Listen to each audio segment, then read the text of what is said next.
Okay, so first, thank you everyone for going in this hard time and listening to a lecture like this. And I hope it will be a little bit entertaining. You know, just trying to make it beyond the usual thing that we're just having when you go to a conference room. To be honest, I was planning to talk about something completely different a few months ago, but the events of the last few weeks or months have changed really the work we've been doing. I mean, we have been working on this project in the back burner. And then when the whole thing started, there is a big effort here by the government, the university, the hospitals around us to try to harness science to fight what's going on around us. And we've been doing some small things in respect to these kind of things. And therefore, in the last 7 or 8 weeks, we've been busy on doing something different than our usual PDE type based things. And this is where really this thing came from. And I said to myself after a while that I'm not going to go to talk about something like a hyperbolic inverse problems, which we've done before, but we should just look at what we've been doing right now. And the work we've been doing right now is really looking at active learning, which for those of you who don't know, I'll explain in a second what it is. A lot of people that I know are in this conference looked before in experimental design. And some of you who may know me know that I looked at this problem quite a lot 10 years ago and maybe until 5 years ago. And this became very relevant because it goes to the question, who should we test when we're going to design, we're going to try to open things up. So, so now it doesn't really switch. Okay. I guess, yes. Okay, so it does. So here's the talk in a nutshell. We are going to try to motivate what we're doing here and give background on semi-supervised learning and graphical methods. Then I'm going to go from semi-supervised learning to active learning and explain what active learning is, talk about how to solve this problem, and give a really, really minor example. Again, this is not, we don't have exactly everything we want to give. It's research in progress, so it's not that we have everything right now already in the usual form of things. So here's the main motivation we have. I mean, really, that is the thing that we're looking at. All of us are looking at this. We're looking at the problem that we need to test people. In principle, we would like to test everyone. We would like to know exactly what's going on right now. We would like to find out how many people are infected, how many people are, maybe were infected and now are healthy. We would like to do all the testing possible. And then if we know what's going on, we say, can we open the economy back on or not? The problem is that we don't have really sufficient testing resources. And that's going to happen to us throughout. It doesn't matter whatever the politician will continue telling us. We're not going to have in the US 300 million tests available for all of us all the time. This is going, and definitely not on a daily basis or a weekly basis. The number of testing will always be short compared to the numbers that we actually need to go with this. So if we can't test everyone, can we do smarter tests? And can we actually go ahead and do the testing in a smarter way rather than just test everybody or test everybody who yells harder or test everybody who think they should be tested? And then the last thing is, who should we test? And I'll kind of give the spoiler alert. I mean, our analysis so far shows that in principle, I mean, if you want to look at people that are infected and go back to work, of course, you need to know 100% if they're sick or not. If you have a doctor working or a nurse working, you need to know that they're infected or not infected. But to understand what's going on in the population, you don't need to test everyone, of course. That's something that we should be clear to us. And it is possible to come with very, very minimal testing, with the testing capacity we probably have today in order to make smart decisions. The problem is that we have to make smart testing, and that's not clear that our politicians are so smart to know these kind of things. I'll get back to this at the end. Okay. So here's the motivation. We are assuming we have groups or population that can be divided into two groups. In our case, it's susceptible and infected, but you can think about any other problem when you have individuals or you have data points that are represented by these kind of two groups.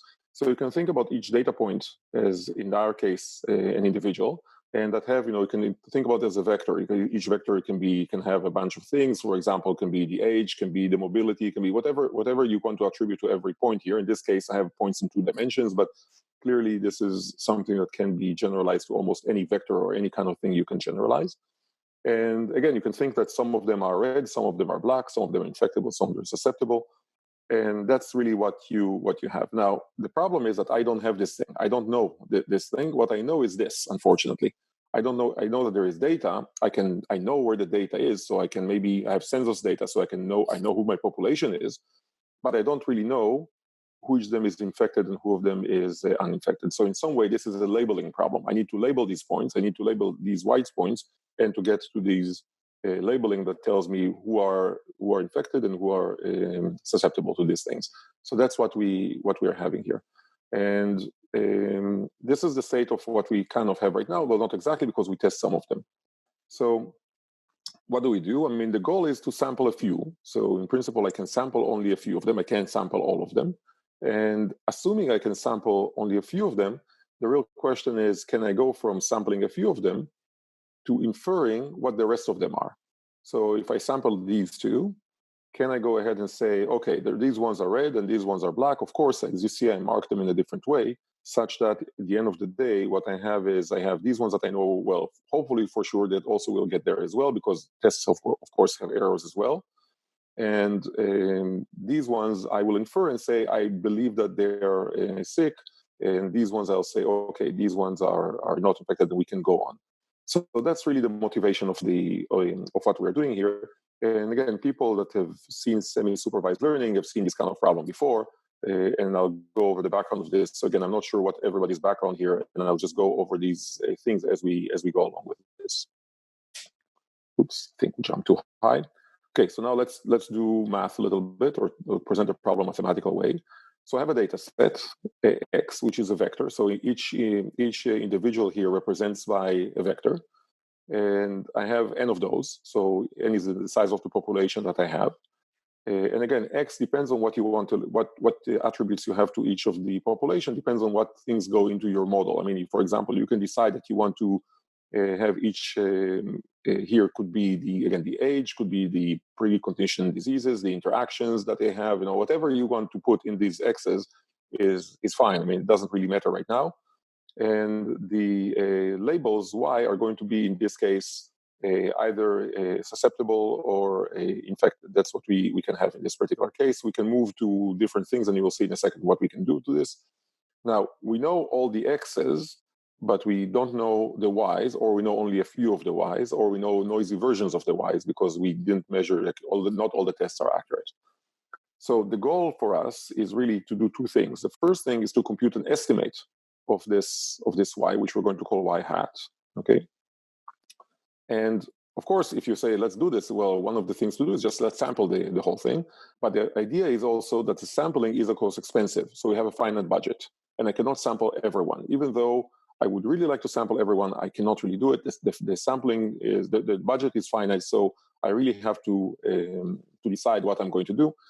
And the question is, how should I sample the data to have the most accurate estimate? That's really the question.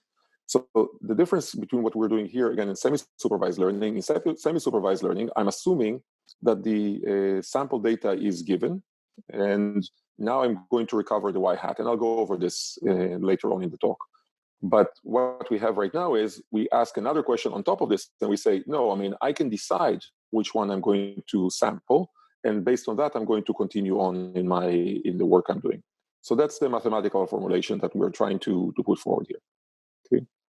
So now let's talk for a second about active learning. So interestingly enough, this is the main goal of active learning. Active learning really, you can look at it in two ways, but one of the most general way, or most common ways, and not general, most common way that people look at it, they say there is a relationship between Y and X, which is the usual thing, which I'm going to approximate by some parametric model. So typically this parametric model is a low-dimensional manifold, usually, not in the recent world. People use, of course, over-parameterize method. I'll talk about this in a second.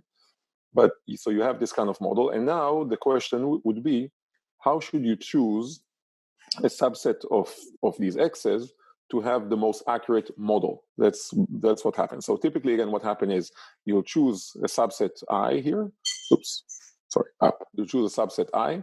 And this subset I, you'll plug it, you get the xi's and the yi's, and then let's say you'll minimize some loss function. This loss function will give you the best parameters theta, and now you want to know that your model is the most accurate one.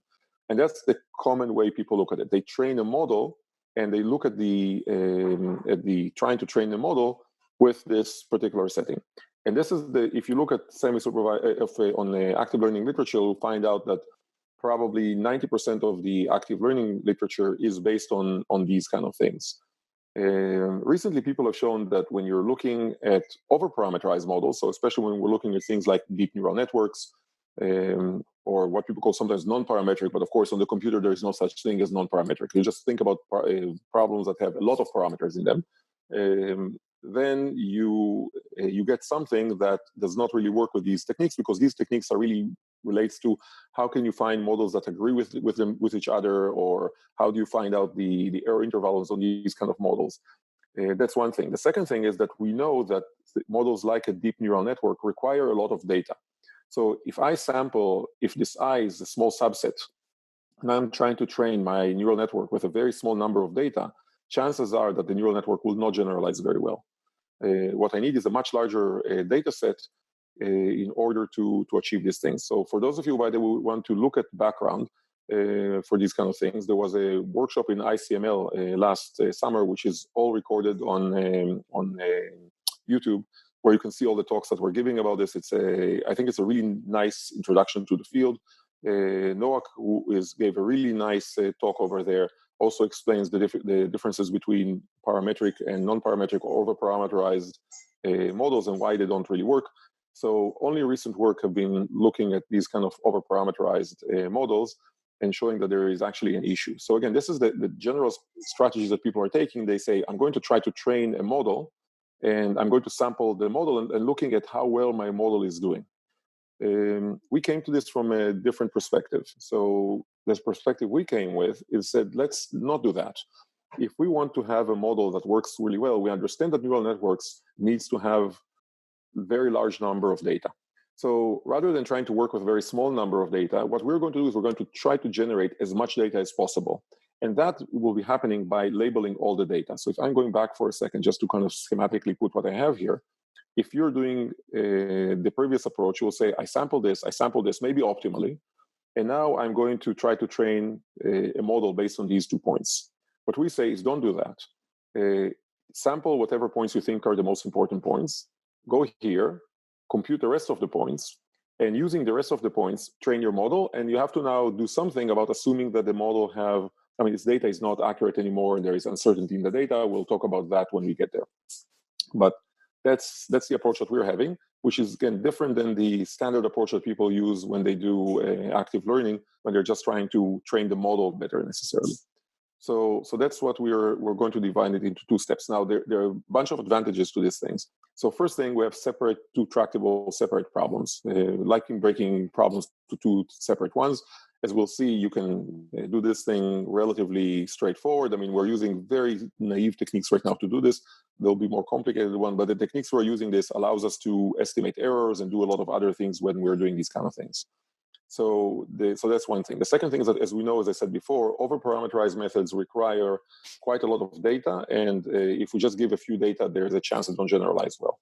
And even if the data is noisy, people have shown in quite a lot of work that you can have even 30% of the data would be completely wrong, and you will still get reasonable results from training things like deep networks. So this is really helping us to do our work. We say, even if we screw up some of the data, it's not so bad. It's better to have more data and inaccurate than have much less data but very accurate. The other thing which is really important is that if you have all these kind of these y-hats, you can start using ensemble of models. So again, if you're practical, and again, we are interested right now in applying these kind of things in the wild, on real scenarios, then what you can do is you don't have to have a single neural network model. I mean, in some ways you can have a deep network model, you can have an SVM model, you can have a lot of other things, and then you can look at some kind of ensemble, and typically ensembles give better results than one particular model. So this is really more a practical thing. I'm not really worried about it right now at all, but when I talk to people that are going to use these models later on, or the data we're generating, they all talk about the fact that they want to have different models, and if they have a single model, they don't trust it. And again, empirical results show that having things that are based on some kind of ensemble of models are giving more accurate and more rigorous results than a single model. So that's kind of one of the changes we've done to the active learning approach that is not so common in this space. Now, the other thing we noticed, and that was really kind of brought us back to work we've done, and I know some people in the crowd here also have done work similar to this, is that actually the problem is not very different than a sensor placement problem or experimental design. So if you think about it, I mean, I'll go back again to what I have here. So let's think about these locations over here as location, for example, that I want to measure the temperature of something. So really a two-dimensional thing, not like a multi-dimensional, not a data in n dimension, the data in 2D. And let's say that you wanted to know the temperature at each of these points. Then I could ask you, where would you put a sensor? In which one of them would you put a sensor to find out what the temperature is? That's a sensor placement problem. Okay. The same thing, sensor placement, experimental designs are cousins in some way. So you can think about this as doing experimental design where you're doing really interpolation. So it's really an interpolation problem where you decide, where do I want to test my interpolation points? Which points do I want to sample for my interpolation? And this problem is very well studied, again, not in machine learning, but in the context of experimental design. And that was another, I would say, kind of surprise to me, is the fact that the active learning literature almost does not use any of the methodologies that exist in optimal experimental design. And optimal experimental design is an old field. I mean, this is something that books came in the 70s and 80s and 90s. And 10 years ago, a lot of people, including myself and a few people that are again sitting in the crowd, as much as I know, develop methods for problems that are ill-posed and over which needs regularizations. So it's a clear connection between active learning and experimental design, which should be utilized. And in this talk, what I'm looking at is an optimal experimental design, but for active learning. So I think that, again, I mean, I think one of the sins that the machine learning community have is never reading anywhere to the side of machine learning, but I think that we can actually call it optimal active learning, which really makes sense in the sense that we're looking at optimal criteria from experimental design for people who know what it is. And if not, again, I'm going to go over this in the next few minutes. So I think this is kind of the introduction. I want to go to start thinking how we do the math of the whole thing. So here's what we assume, and I'm going to now assume for a second that the labels are given. Somebody gave me a sample. I don't know how they gave me a sample. So somebody decided to sample the data somehow and give me some labels. And right now, I'm not saying how I'm doing this. This I'll go later. So the real question is, now I have a data set X. It's only partially labels for some of the indices that belong to some I scribble index. And now what I want to do is the goal to evaluate the whole set. So I want to find out to label the whole thing. Okay. So I need a model, in the mathematical model. What does it mean to sample the set? And typically I can think about it as, and again, I'm going to think regression, even though at some point we will do classification, but I'll think really regression, because regression allows us in terms of theory to do much more. I'm going to assume that there is given data. So D is the data, which tells me which one of them is, in this case, is infected or susceptible. And the assumption would be that the data that I'm recording is the true thing plus some noise. And this is actually not far-fetched. The tests are not perfect, in spite of what Donald Trump is telling us. And they have errors in the testing. So I know that if I'm measuring something, it doesn't necessarily have to be that infected is infected and healthy is healthy. And I'm going to assume that there is a noise. And again, now I need to estimate the whole Y. Okay. Now, clearly the problem is ill-posed. I mean, I measure only a few of them. I didn't measure all of them. So there's infinite number of solutions that I can put in here. And now, if the usual thing we do in inverse problem, we say, okay, I mean, there's infinite number of solutions. That's fine. I'm going to solve some optimization problem to find the solution that makes the most amount of sense to me. And now it depends on your particular religion. Are you a Bayesian or a frequentist? And as you see, I'll be both of them in this talk. If you're a frequentist, you say, I'm going to put regularization. If you are a Bayesian, I'll put prior. And it's actually important to separate between the two cases. As you'll see, even though people tend to say that they are the same, they're actually really not the same. I mean, they look the same, but they're not the same because they're the same only in the map estimate. In everything else, they'll look very different. And you'll see that it's actually very important to distinguish between the two. So we'll talk about the differences, but you do one of those. And the simpler way to do this is to think, what regularization do I need? So a standard way to think about regularization when you have data like this is to think about the graph Laplacin. What you do is you think about your data and you connect the data with a graph. So the idea is that if I have here my data, I decide that the data have an edge between two data if they're close, and we'll say in a second what it means close, and there is no connection between them if they're far, and then you give weights to the edges, and this is kind of very standard. Now, the only thing which is tricky here, and I should not ignore this thing, because usually people think about this distance between two nodes as a least square distance. Least square distance for the problem we are trying to solve is probably not really the right thing to do. So you really need to think about what's the likelihood in some way of, let's say, the black point here, if it's infected, to infect the white point over here. So you can think about, for example, physical contact. You can think about other things. I mean, for example, you can do the same thing, by the way, for ideas on the internet through social networks. So, for example, if I have some crazy idea that I want to spread around, if I have friends, there is a higher likelihood that they will be getting my crazy idea. But if you are looking at real disease, then of course Facebook friend is not really a risk, but you need to find people that are in physical contact with you. So for example, kids that are studying the same school would be linked. Kids that are not studying in the same school may not be directly linked.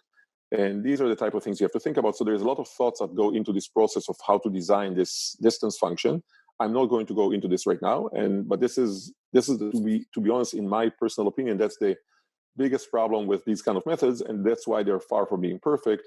They're based on this notion of distance between nodes that, again, for mathematics is very clear if we just use an L2 node, a distance, but it's not really clear what real distance you want to necessarily use. But you can approximate it by something and put it in, and that generates a graph of the whole thing.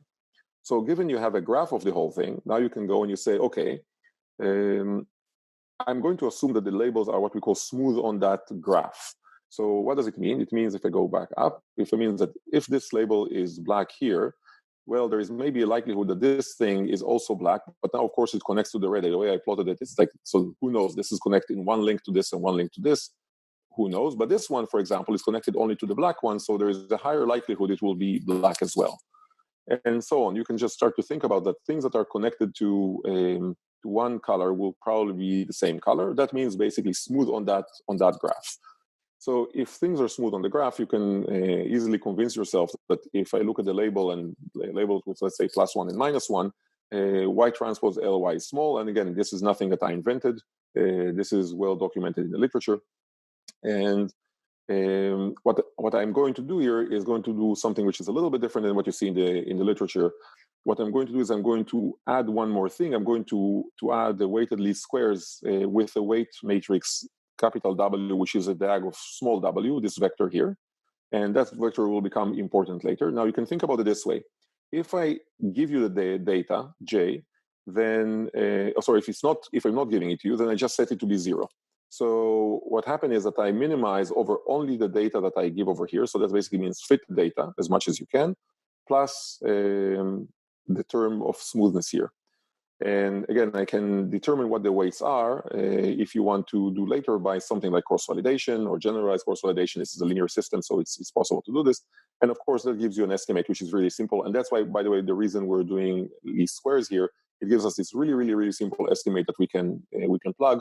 It may not be, there are better ways to get estimates, more accurate estimates, but right now that's what we're going to be dealing with. And maybe at the end, I'll talk a little bit more about some other more sophisticated estimates. So this is a very simple way to label your graph. And here's a simple example that we have done just to demonstrate a thing with this thing. So here is my data, a lot of data here. And let's say that I sample, as you can see, some of the blue points over here, there are 2, and there are 2 red points over here. And I want to sample this and to divide it into 2 classes. And indeed, these things show you that whatever is yellow is supposed to be on one class, whatever is blue is supposed to be on another class. And the reason, of course, it separates itself relatively well is because I have a gap between them. This gap here allows us to separate things relatively nicely when you have these kind of tricks. So it's cooked example to just show what you can do with this. Of course, if I could sample only 2 points and do everything, there would not be a problem. This is randomly chosen. I didn't really particularly work really hard to do this. So that's the typical way that you do this. And now the idea is that we say we estimate this data. Now let's take a deep network, for example, and fit this data with a neural network, and now train a neural network to do whatever we need to do here. And again, I mean, you can clearly see that even for this really simple example, there is no way in hell that I can take a deep neural network and fit it with 4 data points. I don't care what 4 data points you're going to choose, optimally or not optimally. You can actually take, and we've done this, I'm not going to show it right now, but we've done this quite successfully. With this thing, it's very easy to take a deep neural network and get a reasonable estimate of the map. So again, showing this idea that it's much better to label the data first and then use the label data for a deep network rather than vice versa. Okay, go here. Okay, so now let's go from semi-supervised to active learning. So in the semi-supervised case, all the points are given. So somebody gave me the points, and that's it. Okay. Now in the active learning case, I need to choose my points. So somebody give me an option and say, no, I'm not just randomly picking people on the street here. You have a chance to decide who you want to sample. Okay. And of course, the guiding principle we're going to have is to choose points that give me the best estimate for the y-hat. That should be obvious because that's what I want to go. I want to go for the best y-hat, the best estimate of the labels, and then I can train a model based on those. Okay, so how do we do that? Well, it's actually, again, old theory. So I'm repeating here things that are kind of old, just applying it to this particular problem. So I want to look at the difference between the true labels and the ones that I estimated. And what I'm doing here, I'm just looking at the expected value because remember the labels that these ones depends on noise, depends on the data, which depends on noise. So there's like 3 lines of linear algebra here. To be honest, you need a little bit more if you really want to go over the derivation, but it's no more than 5 lines of linear algebra. So it's worthwhile kind of looking at them once. The idea is that you look at the difference, you substitute y-hat, just the linear estimate that we got. Then you replace the data with y plus epsilon, and then you start opening the brackets, remembering that the expected value of a random variable with 0 mean is going to give you 0, and then you just get these two expression that divides into 2. It depends on the bias of the whole thing here, which looks like the inverse of this matrix L plus W, so the Laplacin plus the where I measure inverse times Ly plus so it's the bias square plus the variance. Sigma is going to be the covariance of the noise, which I'm going to assume is going to be identity times sigma square in a second. So this is the expression that is separate, and it's a classical decomposition to a bias variance decomposition. And now you can say, okay, I mean, if this is my error, now I can do something with it. I need to go ahead and I can want to minimize my error. As you'll see in a second, I'll talk about it quite much more right now. There are 2 terms here. I think it's actually the next slide. Okay, 2 terms here. One of them is the variance. The variance have nothing to do with y. So I can look at the variance with nothing to do with my recovery of the data. It just depends really. Remember, h depends on the Laplacian and depends on the weights w. And this is w. Oops. Here. This is w. This is just the estimation of the noise. So there is nothing to do with what's the true labels are. The bias, on the other hand, depends on the true labels. Okay.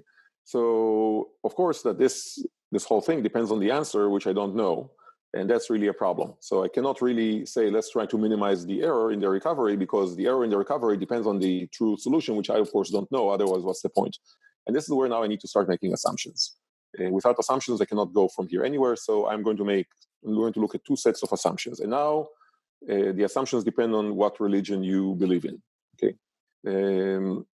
So the first religion you can believe in, you can be Bayesian. So I'm cheating a little bit here with the fact that L is not really invertible. There is some soup to kind of mix here, but let's assume for a second it's invertible and make it simple. And if you assume that y, so the true label are also stochastic variable, and there is a prior, and the prior is 0 mean and covariance matrix of the inverse of the graphical plus pseudo inverse, then you can do a little bit of linear algebra. This takes maybe 3 or 4 lines of linear algebra and a little bit of knowing some qualities with linear algebra, with traces and stuff like this. And you get back that the expected value, and you can now average over not only the epsilon over the noise, but also average over the y, because y is a stochastic variable. And you get basically a really nice expression. It kind of boils down to trace of H inverse, which is what people call a optimal Bayesian experimental design. So in this case, it will be optimal active learning. In second C, I'm not sure we should call it active, but this is what you get when you do that.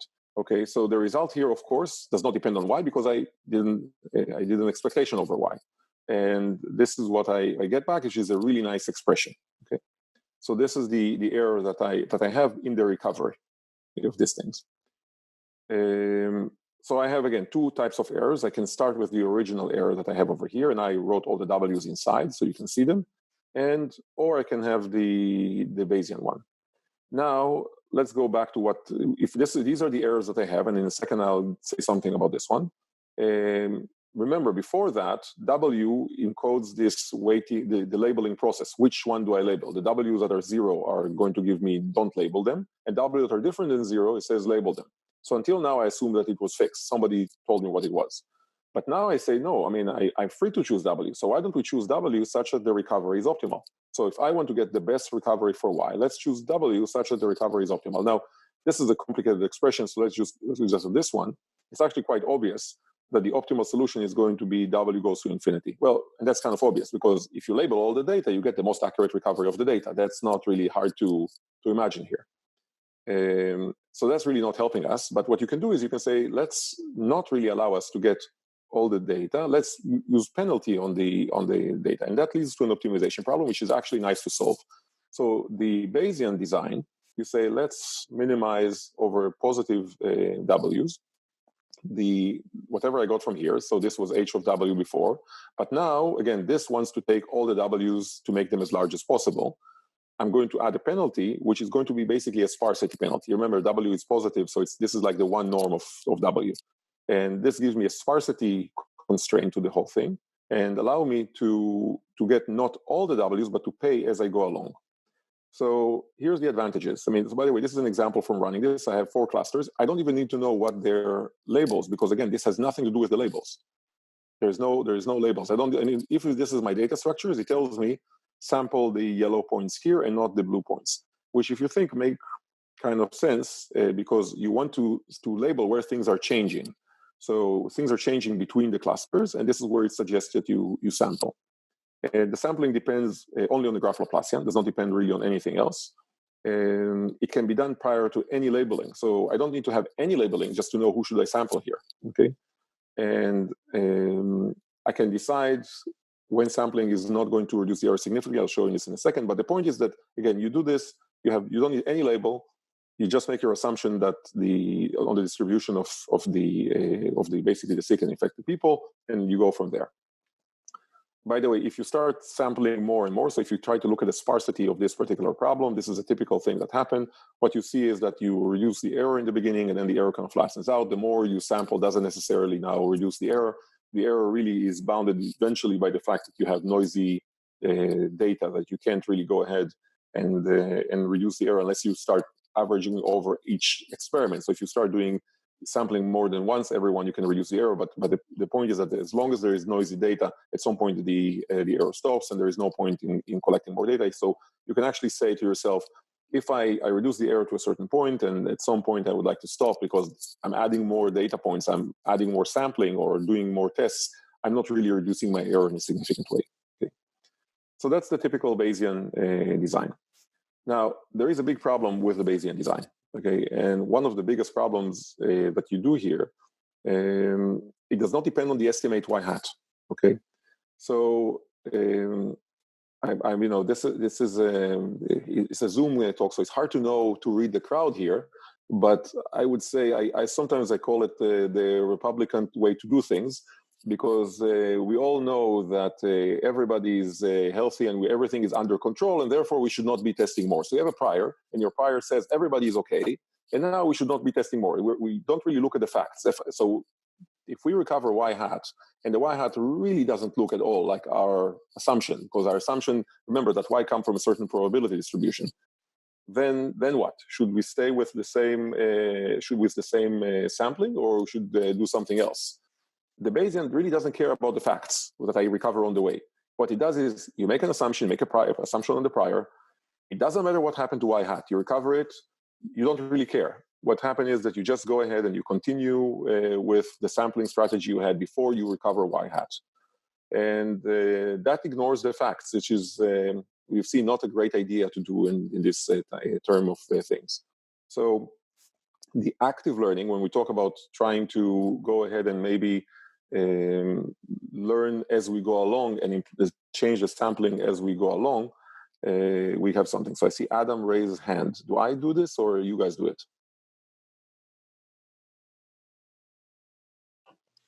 I can actually unmute Adam 1 second. Hi, Eldad. Adam, please go ahead. Hi, Adam. I'm speaking as the representative of the audience. First off, we're live here. We're enjoying your talk.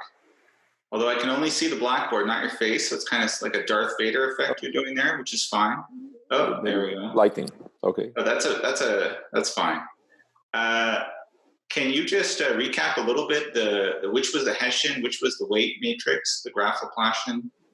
Okay, all that. I'm sorry, I'm asking this a little late. Let's go back. It's good. So L is the graph Laplacin.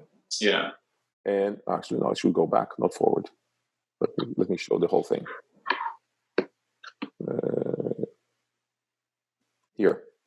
So we're minimizing this expression. L is the graph Laplacian. Okay. The Hessian is W plus L. Okay. What's the W? W is diagonal of small w, which tells me where I'm measuring and when I'm not. So okay, where you have labels or not. Yeah, where I have labels or not, and this is in the beginning. Later on, I'm allowing you to have any number that is positive, or let's say it's non-negative. Okay. So in the beginning, I just say it's, let's say, 1 where I have data or not. This is the semi-supervised learning. But if I'm going to an active learning, then I'm allowing this to be any non-negative number.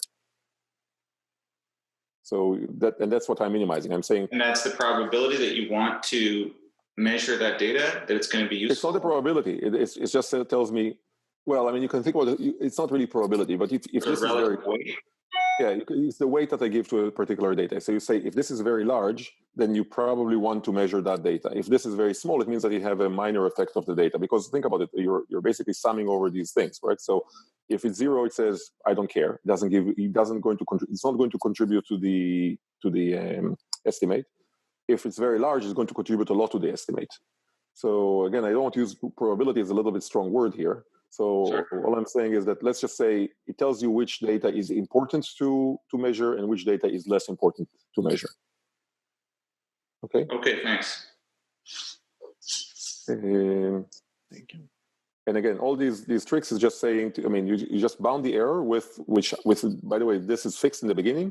And after you bound the error with this fixed, or bound or estimate the error in this fixed, what you do is you say, okay, now I'm letting it change and see what happens to the error. That's basically what happens. And this is where all this thing comes, okay? So we were, I guess, here, okay? So we, again, took a Bayesian approach. And again, the problem with the Bayesian approach that it does not relate to whatever you estimated, okay? Okay, so now I'm going to a frequentist approach. And a frequentist approach is quite different than the Bayesian approach. And this is where actually, this, by the way, I must admit that this thing, Luis Tenorio, who I quote here, taught me this about 10 years ago, that people claim that Bayesian and frequentist are really the same thing. It's just because the map estimate is the same. So Luis used to tell me that if two people have the same color of the eyes, it doesn't mean that they're the same. Just have one point that is the same. So it's true that the estimate, the y hat, would be, which is the same for the frequentist and for the map estimate for the Bayesian. But uncertainty, for example, and what we're looking here is trying to minimize the uncertainty, is very different. So the uncertainty of the Bayesian relates to this H inverse that was here, right? That was the uncertainty that came, the error estimate that came from the Bayesian approach. For the frequentist, you're stuck in here. So you're stuck in here because you don't assume that you have a prior on Y. So there is no prior probability you can put on Y. And now you have to bound things. So there's a bunch of different ways to bound things. For example, you can just bound it by saying, well, let's look at the worst case scenario for Y. That's a minimax estimate. And minimax estimate tends to be really bad because kind of looking at the worst case scenario, not really believing that the worst case scenario is the case. You can go ahead and say something else. You can say, okay, if I plug in here the y hat, then I can show, well, this is actually shown in Luis's book, that if you plug the y hat, it's actually smaller than the one with the real estimate. So you can think about it this way. Most of us have recovered, for example, discontinuous models with continuous smooth functions. And what happened is that, of course, the stuff you estimated is smoother than the real thing. So when you look at, for example, L times Y, it's usually smaller, Y hat, sorry, it's usually smaller than L times Y because, for example, L times Y may be less smooth than what we got from here. Because this is we got by minimizing, finding the smoothest possible solution that fits the data. Okay? And so this is typically smaller. So you say, why don't we just do something which is getting ourselves bounding things and plug this Y hat into here.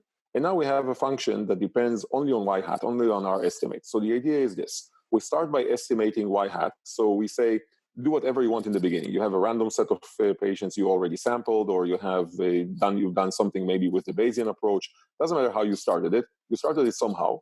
You estimated Y hat. You plug it back in here. And now you say, okay, given these Y hats that I plug in here, what will be the optimal testing strategy that I have in here? And that's an active learning, because now you're really going from state to state, and you're really improving your situation, or hopefully improving your situation, given the fact that you're adding every time you're looking at the estimate you have right now, and ask yourself, where should I sample, given the fact that this is my current estimate? So it's very different again than the Bayesian approach, which the Bayesian never looked at your estimate. It doesn't care what the estimate is. Here you actually care about the estimate. And the idea is that you also relax this regularization parameter for the L1, where basically you're going to get less and less sparse solutions. So you're going to also increase the amount of sampling you have. Okay. The other way. So let me show you a typical, like again, a simple example we looked at. So here's an example where you have, again, things on a two-dimensional space, so we can actually view the whole thing. And you have two groups. So again, this is the group that is going to be, let's say, infected, and this is the group that is going to be susceptible. And you start sampling it, and you see what happens. And you see that in the beginning, there is some random sampling going on. We just started it randomly. And you see that the optimal sampling goes much faster the error reduced much faster compared to the random sampling, and also goes in a much consistent way. So again, this graph here by saying, let's take the same number of points randomly. So we're just designing a step where we're going to do this optimally versus doing it randomly. And I have a few movies to show on this thing, or at least I had a few movies to show. So first thing, this is what happened when you're doing it in an active learning set. So this is your function. You start by basically sampling, and you kind of see more or less where you sample. And you're going, every iteration here will tell me what happened as I increase the sampling. So there are going to be 20 frames here. And as I increase the sampling, this is what I get. This is the recovery that I get for my recovery of the whole thing. I'll play it again just so you'll see again, and it's not accurate, but again, if it's giving me not a bad estimate of what happens, of saying to me, look, I mean, the concentration of infected people are here and maybe here, and this is what I have here. Do I have more questions, or that people want to ask right now?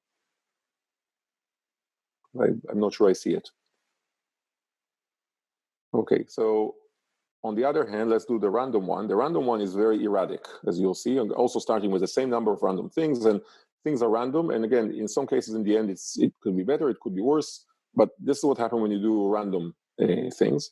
And the advance of the way we're doing it, this is the sampling points that we're getting here. So we're sampling as we go further and further, and this is the optimal sampling strategy, which you can see kind of samples the borders between the things that are there or not. Okay. So here, so let me go back here. I'm sorry, Eldad. Yes. Yeah, I'm sorry. In the chat, so there are a couple of questions. So what do you think? Can I ask them? Sure. Now they are quite short, or we will wait till. I'm not very far from the end, I guess. So whatever you prefer. I'm relatively close to the end. Okay. So can I just ask a small question? It's from Sure. the chat. It's from Zhang Fenlu. Mm-hmm. So he asks, how many samples are added per iteration? So again, this is something that in this particular example, I can probably look at this thing. I think we added 10 per iterations. But of course, this depends on your budget. So for the examples I show, as I said before, the work is just started. I mean, not started, but we're looking at doing it right now. And the iteration right now we decided arbitrarily to have 10. But if you think about it, in reality, the number of tests you're going to add per iteration will be, what's your capacity? What's your true capacity? So in some way, somebody may say, if you go to the government and the government says, I can do 10,000 a day, your number is 10,000. Okay, that's what you have. You can do more than 10,000. One of the nice things about this, and I should have said this maybe before, if I go back to here. So these kind of curves we get quite regularly, this kind of L curve type shape, where, so you can think about it, you can go to the government and say, look, I mean, you now may be giving me 10 samples a day. But if you could only give me something like 20 a day or 30 a day, I could be in a much better estimation. So if you tell them, look, maybe increasing slightly the amount of testing will increase dramatically the error rate that I have. Versus, I don't need necessarily, a million tests. Maybe if I have 100 now and I can increase the 100 to 120 or 150, sometimes this L is becoming much, much, much sharper. I can do much better compared to sample everything. And this is really important information we can give decision makers to when we're doing these kind of things, because at the end of the day, again, we have to be realistic. We can't give them, say, okay, sample everybody, or the numbers that we're getting here is huge. If we get the huge numbers, then we should also, by the way, tell them that there is no way we can estimate the function that they want us to estimate in a reasonable way. And really, really more tests are needed. But in many cases, at least the analysis we're doing right now, shows that we may have enough testing. It's just the way to distribute them is really important. It's not about the number of tests, it's really how you distribute the number of tests. Okay. Thank you. I'll say something about it towards the end. Just to give you a little bit more intuition to this whole thing. I guess we are kind of here. So if you look at this whole thing, you'll find out, and you start doing the minimization, you'll find out that at least initially, the bias term is really the things that contributes the most to the whole thing. And the bias really is where this thing is large. Okay, what does it really mean? It means that if I'm moving from -1 to 1, this is where the gradient is the sharpest. So this is where things are becoming large over here. And it tells you that you want to sample places that the things are changing quickly. So if you look at the population that are infected and the population that is susceptible, you want to sample the most in these particular places that goes between them. There is something here that is a little bit controversial from the decision-making point of view. So think for a second about what it practically means. It means that if you have an infected population in a home somewhere and you tested one person and they're sick, and there are other people who show symptoms, you probably don't want to test them, which is not very common these days. I mean, people say, look, if you're an old person in a home and you show symptoms, we should test you. And what this thing is suggesting says, don't test them. If you know one is sick, the likelihood that everybody else is sick is very high anyway. So if you have a limited number of tests, don't test these people. What you should do is you should test the people that are going to be in the interface between these people to the healthy population. For example, if you have people that come in and out from a home, these are the people you should be testing, because these people are in the gradient of infecting other people. The ones that are inside and not going out anywhere, just assume that they're infected, and that's basically it. People don't like to hear it, but that's what at least the science say to us right now. So there are important consequences to these kind of things. I mean, to these kind of optimization things we're solving here. Okay. And again, I mean, the stuff we're seeing here, by the way, is not very different than if you look at refinement methods for ODs and PDEs. You want to sample where gradient is changing quickly, not where necessarily things are flat and you kind of know what's going on. Okay. I just want to add one thing here, which did not really talk about much, because we concentrated on where to measure, but we did not concentrate on how to learn this thing. And the learning, when you want to minimize the loss later on to find your functions, so again, let's say I have a deep neural network, it's not as simple as usual, because the loss typically, for example, is going to be some kind of a least square thing. And this assumes that the data, so the y hat, which I'm now using as data, has no covariance in it. But now you actually introduce covariance. In the recovery process, we introduce a covariance between the data. And that needs to be taken into consideration. In principle, you need the whole H, but that's a disaster. So there is some approximation needs to be done. I'm not talking about this, but it's something that we need to consider. It's not as simple as just let's put the data in and train it. You need to do something about the covariance you introduce through the labeling process. Okay. Some things about computations at the end. There is some traces of matrices that I kind of throw easily, but again, these kind of things, those of you who ever work with large-scale problems, you know that computing a trace of the matrix which involve an inverse, definitely not an optimal thing or an easy thing to do. So there are techniques that relates to stochastic linear algebra and the trace estimation that you can use here. There are methods that relates to stochastic average approximation techniques that we have used regardless, and we prefer those one over SGD. I'm not going to talk about this from short of time, but there is some non-trivial computation that can be done here and needs to be done here, especially when you scale the problem up and you go with more nodes. Okay, so I want to summarize. So active learning is really, because optimal experimental design sounds the old thing, so active learning sounds much sexier, and it's the latest thing that people talk about when they talk about machine learning. We want to separate the labeling into two phases, the training into two phases, the labeling phase and the training phase, and we believe this is actually important. That's the right way to do this.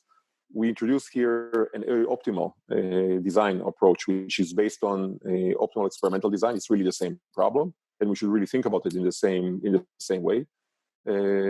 We have done a few numerical experiments. We've done more, as I show you just a few of them, but we've done more numerical experiments, and we're conducting right now more numerical experiments on more realistic data. And again, there are many more important applications. So, if you look at this is not going to be the last infection we're going to see, unfortunately, and we're always going to have limited resources. How do we sample things in a reasonable way is very important. We work on example, the same project really came to us when we're working right now on labeling CT images for radiologists that are looking at identifying COVID data in images. You have to label the images. If you label all the images, you have to employ huge group of radiologists to do this, and it's expensive. So if you have a lot of images, which image do you want to label out of hundreds of thousands of images that these guys are getting to get a more accurate prediction model? The same thing happens all the time. The question is, can politicians take this kind of research and use it to make decisions? That's a really good question. This is where I think we cannot really go and really change things anymore. And that's basically it I have for today.